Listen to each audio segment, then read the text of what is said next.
Harusnya orang-orang itu membacanya di ayat 25 dulu. Hai suami, kasihilah istrimu sebagaimana Kristus telah mengasihi jemaat dan telah menyerahkan dirinya baginya. Lalu dilanjut ayat 22 dan 23. Hai istri, tunduklah kepada suami. Ini kebanyakan disebutnya istri dulu. Tunduk, tunduk, tunduk, tunduk. Sampai kasihan sekali istri-istri digunakan ayat ini. Kenyataannya harusnya hai suami dulu. Kenapa? Karena suami kepala. Lalu 22 dan 23. Hai istri, tunduklah kepada suami seperti kepada Tuhan. Karena suami adalah kepala istri, sama seperti Kristus adalah kepala jemaat. Dialah yang menyelamatkan tubuh. Jikalau Anda gagal melebur menjadi satu dengan pasangan, berarti Anda gagal membangun kesepakatan dengannya. Kenapa seringkali suami dan istri itu gak nyambung? Yang satu berpikir apa, yang satu menangkap apa. Bahkan mereka pun kalau berbicara juga kelihatannya nyambung.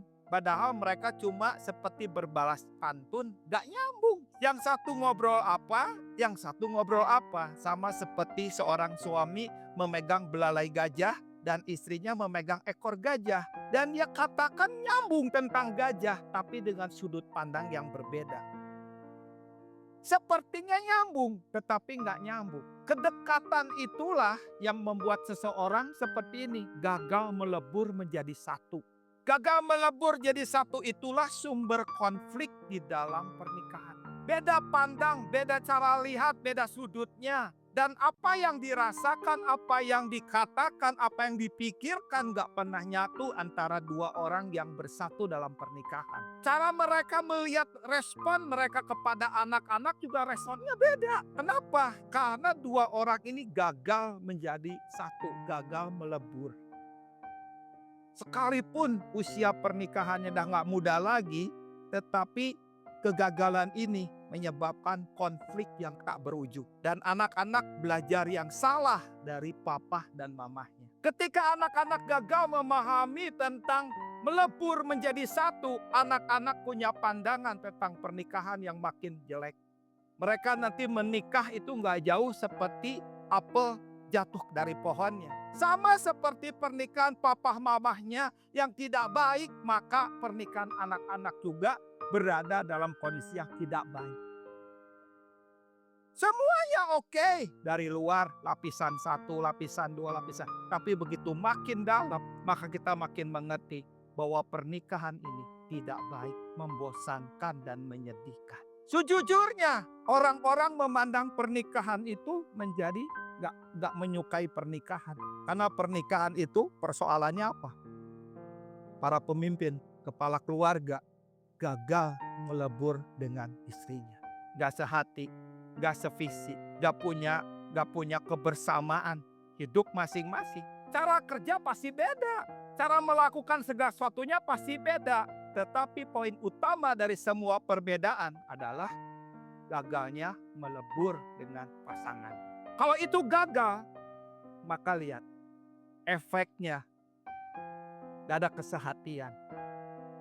Sekalipun doa gak ada kesehatian. Sekedar berdoa gak bersatu hati. Alasannya cuma satu, gagal melebur. Matius 18 ayat 19.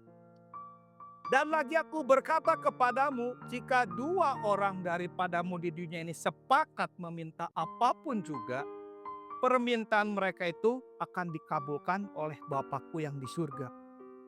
Kesepakatan itu kata kunci utama di dalam pernikahan. Perjanjian itu adalah yang utama sebagai dasar. Kesepakatan itu adalah kunci utama dalam pernikahan. Tanpa kunci, seorang gak bisa masuk dalam ruangan-ruangan lebih dalam. Dan kunci pernikahan adalah kesepakatan. Ketika suami dan istri mereka sah diberkati di dalam pernikahan kudus dengan hamba Tuhan, poin di situ pemberkatan. Mereka udah ngucapin janji. Setelah itu mereka malam pertama. Malam pertama itu penting. Karena itu pemateraian. Perjanjian tidak akan sah tanpa darah. Itu malam pertama. Itu bukan masalah hubungan seks. Itu masalah pemateraian. Dicap dengan darah. Darah selaput darah. Sah suami dan istri dalam pernikahan kudus. Masalahnya, dunia merusak seks sehingga mereka mengorbankan, menganggap rendah yang namanya perjanjian. Banyak suami menyepelekan. Dia mengorbankan keperjakaannya dengan pelacur atau dengan pacarnya, tapi dia mengharapkan kegadisan istrinya.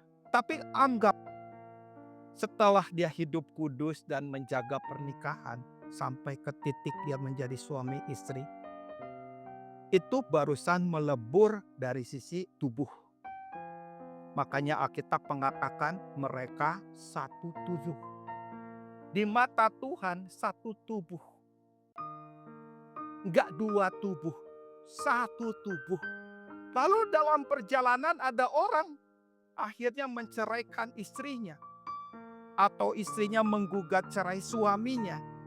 Si satu tubuh ini enggak bisa dilepas. Satu tubuh di mata Tuhan, satu tubuh. Sekalipun ada surat cerai, perjanjian ini tetap mengikat. Kenapa? Karena dikatakan sampai kematian memisahkan.